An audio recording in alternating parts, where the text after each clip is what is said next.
AI impact India summit, India government സംഘടിപ്പിക്കുന്ന AI ഉച്ചകോടി.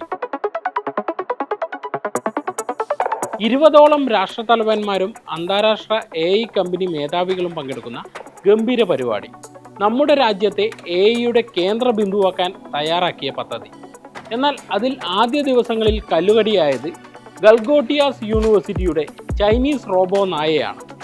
അത് വാർത്തകളിൽ ഏതാണ്ട് നിറഞ്ഞതാണ്, നമ്മളെല്ലാം അറിഞ്ഞതാണ്.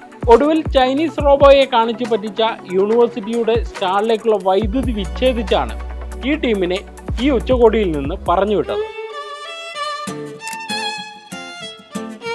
ലോകം ഉറ്റുനോക്കുന്ന ഈ പരിപാടിയിലെ ഒരുക്കങ്ങളും അടിസ്ഥാന സൗകര്യങ്ങളും സംബന്ധിച്ച ചില പ്രശ്നങ്ങളും സോഷ്യൽ മീഡിയയിൽ ഉയർന്നിരുന്നു. പ്രതിപക്ഷ നേതാവ് രാഹുൽ ഗാന്ധി അടക്കം രാഷ്ട്രീയ വിമർശനമായി തന്നെ ഇതുന്നയിച്ചു. എന്നാൽ രണ്ടാം ദിനത്തിൽ ഉച്ചകോടിയിലെത്തിയ പ്രമുഖരെയെല്ലാം ഒന്നിപ്പിച്ച് വേദിയിലെത്തിച്ച് ഗംഭീര ഉദ്ഘാടനത്തോടെ ഗൽഗോട്ടിയാസ് ചൈനീസ് റോബോ ഉണ്ടാക്കിയ ഈ സ്റ്റാർട്ട് ഇൻ ട്രബിൾ അങ്ങ് മാറ്റാം എന്നാണ് കേന്ദ്രം പ്രതീക്ഷിച്ചിരുന്നത്. അത്തരമൊരു ഗംഭീര ചടങ്ങിനാണ് കഴിഞ്ഞ ദിവസം ദില്ലിയിലെ ഭാരത് മണ്ഡപം സാക്ഷിയായത്. ഭാരത് മണ്ഡപത്തിലെ ഈ ചടങ്ങിൽ പ്രധാനമന്ത്രി Narendra Modi, Google CEO Sundar Pichai, French president Emmanuel Macron എന്നീ പ്രമുഖരെല്ലാം എത്തിയിരുന്നു. ഒപ്പം തന്നെ ഓപ്പൺ AI CEO സാം ആൾട്ട്മാനും ആന്ത്രോപിക് CEO ഡാരിയോ അമോഡയും ഒപ്പമുണ്ടായിരുന്നു. ഇന്ത്യൻ കമ്പനി സർവം AIയുടെ മേധാവിയും ഈ കൂട്ടത്തിലുണ്ടായിരുന്നു. ഇവരെയെല്ലാം ഒന്നിച്ചു നിർത്തി പ്രധാനമന്ത്രി ഐക്യ സന്ദേശം നൽകാൻ കൈകൾ കോർത്ത് നിൽക്കുന്ന ഒരു ഫോട്ടോ മൊമെന്റ് തന്നെ സൃഷ്ടിച്ചു.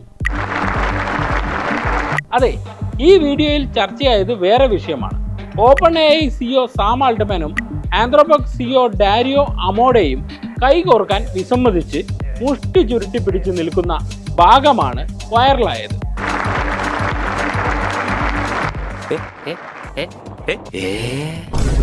പ്രധാനമന്ത്രി തീർത്ത ഈ മൊമെന്റിൽ നിന്ന് സോഷ്യൽ മീഡിയ ആഘോഷിച്ചതും ഈ വീഡിയോ തന്നെ.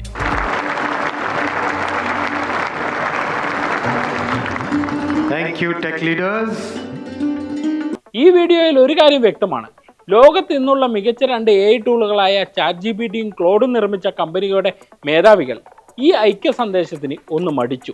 ഇതിന് പിന്നാലെ സോഷ്യൽ മീഡിയയിൽ ഇത് വലിയ ചർച്ചയും ട്രോളുമായി. ആൾട്ട്മാനും ആന്ത്രോയും ഭാരത് മണ്ഡപത്തിൽ തമ്മിൽ തല്ലുന്ന രീതിയിൽ AI നിർമ്മിത വീഡിയോകൾ പോലും പോസ്റ്റ് ചെയ്യപ്പെട്ടു.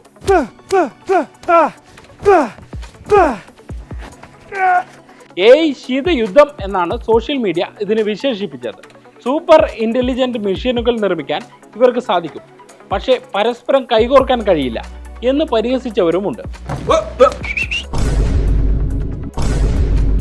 എന്നാൽ ഇത്തരം ഒരു മൊമെന്റ് പ്രതീക്ഷിക്കാതെ സംഭവിച്ചതിന്റെ അമ്പരപ്പാണോ ഇതെന്ന ചോദ്യവും ഉയരുന്നുണ്ട്. ഇതിലെ AI ശീതയുദ്ധം എന്ന വാദം തള്ളിക്കളയേണ്ടതല്ല.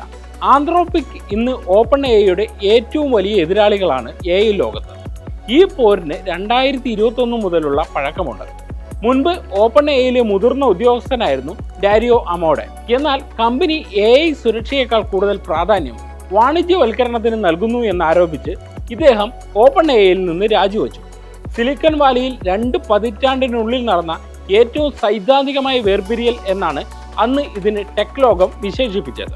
തുടർന്നാണ് AI സുരക്ഷയ്ക്ക് മുൻഗണന നൽകുന്ന ആന്ത്രോപിക് എന്ന കമ്പനി അദ്ദേഹം സ്ഥാപിച്ചത്. കോൺസ്റ്റിറ്റ്യൂഷണൽ AI എന്ന നയത്തിലാണ് തൻ്റെ കമ്പനി എന്നാണ് ഡാരിയോ അമോഡെ വ്യക്തമാക്കിയത്.